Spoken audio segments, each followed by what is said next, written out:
তো hello friends সকল স্বাগতম মোৰ অনলাইন এডুকেশ্যন চেনেললৈ। সো ফ্ৰেণ্ডছ সকল আমাৰ নতুনকৈ যিটো ৰিকুৱাৰমেণ্ট আহি পৰিছে সেইটো আসাম ডাউন টাউন কলেজ ইউনিভাৰ্চিটিৰ ফালৰ পৰা আহিছে। যে ইয়াত আপোনালোকে চাব পাৰিব। সো ফাৰ্ষ্টটো আহিছে যিটো এছিষ্টেণ্ট প্ৰফেচৰৰ কাৰণে যিটো এটা 5টা পোষ্ট খালী হৈছে, যিটো মিনিমাম এডুকেশ্যন কোৱালিফিকেশ্যন যিটো লাগিব master in radio' imaging technology with PhD and যিটো এক্সপিৰিয়েঞ্চ লাগিব 3 to 5 years যিটো টিচিং এক্সপিৰিয়েঞ্চ লাগিব। এণ্ড আমাৰ যিটো এছিষ্টেণ্ট প্ৰফেচৰ 46টা যিটো পোষ্ট আহিছে, যিটো ইয়াত চাব পাৰে ছাবজেক্ট ৱাইজ নাম্বাৰ ভেকেঞ্চি দিয়া আছে। ইয়াত চাব পাৰে কম্পিউটাৰ টেকনলজিত যিটো 5টা, চিভিল ইঞ্জিনিয়াৰ যিটো 4টা পোষ্ট, ফিজিঅ'লজিত যিটো 3টা পোষ্ট এণ্ড হেল্থ কেয়াৰ মেনেজমেণ্টত 4টা, যিটো ফৰেনচিক চায়েন্সত যিটো 4টা পোষ্ট। ইয়াত লেখা আছে কি পোষ্টত কিমানটা পোষ্ট খালী হৈছে, যিটো মেডিকেল লেবৰেটৰীত 4টা, ৰেডিঅ' ইমেজিং টেকনলজিত 4টা এণ্ড যিটো নাৰ্ছিং যিটো 4টা পোষ্ট খালী হৈছে, যিটো কমিউনিকেটিভ ইংলিছত যিটো 5টা পোষ্ট খালী হৈছে। ছাবজেক্ট ৱাইজ কোৱালিফিকেশ্যন ইয়াত লিখা আছে ক'ত কিমান লাগিব আপোনালোকে চাব পাৰিব। কম্পিউটাৰ টেকনলজিত MTech উইথ PhD লাগিব আৰু কি লাগিব আপোনালোকে চাই ল'ব। যিটো চিভিল ইঞ্জিনিয়াৰত কি লাগিব ইয়াত লেখা আছে।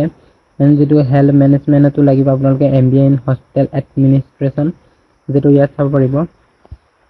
এণ্ড যিটো নাৰ্ছিঙত লাগিব MSc নাৰ্ছিং, যিটো PhD স্পেচিয়েলাইজেশ্যন মেডিকেল চাৰ্জন, যিটো এক্সপিৰিয়েঞ্চ আপোনালোকে 0 to 1 years টিচিং এক্সপিৰিয়েঞ্চ থাকিব লাগিব।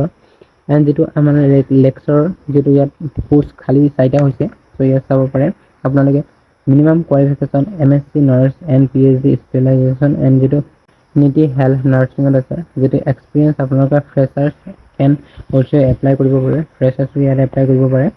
আমাৰ যিটো ক্লিনিকেল ইনষ্ট্ৰাক্টৰ, যিটো ইয়াত 34টা পোষ্ট যিটো খালী হৈছে, যিটো subject wise number of vacancies ইয়াত আহিছে। যিটো ৰেডিঅ' ইমেজিং যিটো টেকনলজিত 5টা পোষ্ট খালী হৈছে, যিটো মেডিকেল লেবৰেটৰী টেকনলজিত 4টা, যিটো ডেইলি লাইফত 5টা পোষ্ট, যিটো অপ্টোমেট্ৰিত যিটো 5টা পোষ্ট এণ্ড যিটো নাৰ্ছিঙত 10টা এনেকুৱা আহিছে পৰিছে। আপোনালোকে চাব লাগিব ছাবজেক্ট ৱাইজ যিটো কোৱালিফিকেশ্যন ইয়াত লেখা আছে, আপোনালোকে চাই পেলাই তাত এপ্লাই কৰিব পাৰিব। আপোনালোকৰ যিটো কোৱালিফিকেশ্যন আহিছে সেইটো চাই পেলাই আপোনালোকে এপ্লাই কৰিব। যিটো ফ্ৰেচাৰ্ছে ইয়াত এপ্লাই কৰিব পাৰিব। যিটো ছফ্ট স্কিল ট্ৰেইনাৰত যিটো 7টা পোষ্ট খালী হৈছে, যিটো কোৱালিফিকেশ্যন আপোনালোকে পোষ্ট গ্ৰেজুৱেট হ'ব লাগিব। এণ্ড যিটো এক্সপিৰিয়েঞ্চ আপোনালোকে মিনিমাম 2 years এক্সপিৰিয়েঞ্চ থাকিব লাগিব। যিটো এণ্ড কোৱান্টিটেটিভ এপ্টিটিউড যিটো লজিকেল ট্ৰেইনাৰ যিটো 7টা পোষ্ট খালী হৈছে এণ্ড যিটো পোষ্ট গ্ৰেজুৱেট হ'ব লাগিব। আপোনালোকে চাব পাৰিব মিনিমাম আপোনালোকে 2 years এক্সপিৰিয়েঞ্চ থাকিব লাগিব। ইয়াত লেখা আছে যিটো marketing officer and assistant officer যিটো 3টা পোষ্ট খালী হৈছে, মিনিমাম কোৱালিফিকেশ্যন গ্ৰেজুৱেশ্যন অৰ মাষ্টাৰ হ'ব লাগিব। যিটো আপোনালোকে এক্সপিৰিয়েঞ্চ যিটো 2 years আৰু 3 years যিটো এক্সপিৰিয়েঞ্চ থাকিব লাগিব। ইয়াত লেখা আছে যিটো admission branding marketing and outreach program, যিটো strong communication and convincing skill, যিটো ৰেডি টু ট্ৰেভেল। ইয়াত চাব পাৰে প্লেচ অফ পোষ্টিংটো হ'ব গুৱাহাটী, যিটো ডিমাপুৰ এণ্ড কোহিমা। এণ্ড যিটো হোষ্টেল ৱাৰ্ডেন তাৰ কাৰণে যিটো 4টা পোষ্ট খালী হৈছে, যিটো গ্ৰেজুৱেশ্যন আৰু মাষ্টাৰ হ'ব লাগিব। মিনিমাম এক্সপিৰিয়েঞ্চ 3 years থাকিব লাগিব ইয়াত লেখা আছে। এণ্ড যিটো অফিচ কোঅৰ্ডিনেটৰী তাৰ যিটো 4টা পোষ্ট খালী হৈছে, পোষ্ট গ্ৰেজুৱেশ্যন হ'ব লাগিব আপোনালোকে। যিটো মিনিমাম 2 years to 3 years যিটো এক্সপিৰিয়েঞ্চ থাকিব লাগিব। যিটো ডিন অফিচ কোঅৰ্ডিনেটৰ যিটো 4টা পোষ্ট খালী হৈছে, পোষ্ট গ্ৰেজুৱেশ্যন হ'ব লাগিব আপোনালোকে।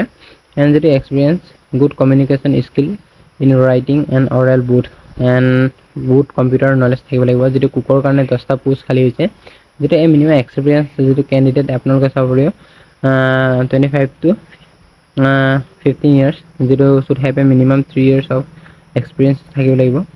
এণ্ড যেতিয়া চাই ল'ব প্লিজ নট বোথ মেল আৰু ফিমেলৰ কাৰণে 2টা এপ্লাই কৰিব পাৰিব। এণ্ড যিটো ছাৰ্ভিচ বয়ৰ কাৰণে যিটো 5টা পোষ্ট খালী হৈছে, ইয়াত আপোনালোকে experience should candidate should be between 25 to 50 years যিটো চাব পাৰে। যিটো এক্সপিৰিয়েঞ্চ ইন ৰিলিভেণ্ট ফিল্ডত থাকিব লাগিব। যিটো বোথ ফিমেল আৰু মেল 2টা এপ্লাই কৰিব পাৰিব। বাছ ড্ৰাইভৰ কাৰণে 10টা পোষ্ট, যিটো কোৱালিফিকেশ্যন আপোনালোকে 10 পাছ হ'লেই হ'ল। যিটো এক্সপিৰিয়েঞ্চ আপোনালোকে চাব পাৰিব, যিটো ভেলিডেড ড্ৰাইভাৰ লাইচেঞ্চ থাকিব লাগিব। এণ্ড যিটো 4 to 5 years যিটো এক্সপিৰিয়েঞ্চ ড্ৰাইভিং থাকিব লাগিব। এণ্ড ফ্ৰণ্ট ডেস্ক এক্সিকিউটিভ যিটো 3টা পোষ্ট খালী হৈছে, এডুকেশ্যন কোৱালিফিকেশ্যন আপোনালোকে চাব পাৰে গ্ৰেজুৱেশ্যন।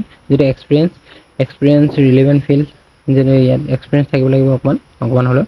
এণ্ড যিটো চিকিউৰিটি গাৰ্ডৰ কাৰণে যিটো 30টা পোষ্ট খালী হৈছে। যদি এডুকেশ্যন কোৱালিফিকেশ্যন আপোনালোকে 12 পাছ কৰিলে আপোনালোকে কৰিব পাৰিব।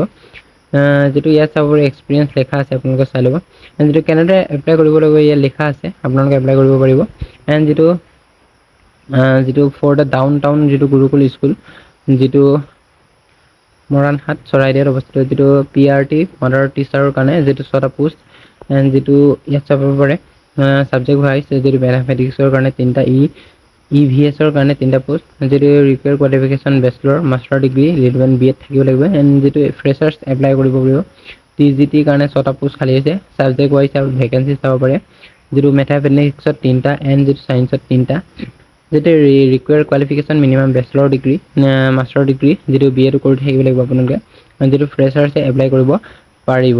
যেটো কেনেদৰে এপ্লাই কৰিব লাগে ইয়াত লেখা আছে, আপোনালোকে তাত এপ্লাই কৰিব পাৰিব। যেটো আমাৰ লাষ্ট ডেটটো হৈছে 8/7/2024। অতি সোনকালে আপোনালোকে এপ্লাই কৰিব, নহ'লে দেৰি হ'লে আপোনালোকে এপ্লাই কৰিব নোৱাৰিব। চ' বহুতো পোষ্ট খালী হৈছে, আপোনালোকৰ বাবে ভাল খবৰ। যেটো আছাম ডাউন টাউন যেটো ইউনিভাৰ্চিটিত যেটো মুকলি হৈছে পদটো, আপোনালোকে সোনকালে গৈ এপ্লাই কৰিব। চ' অফিচিয়েল লিংকটো আপোনালোকক দি দিম, তাত গৈ আপোনালোকে এপ্লাই কৰিব পাৰিব।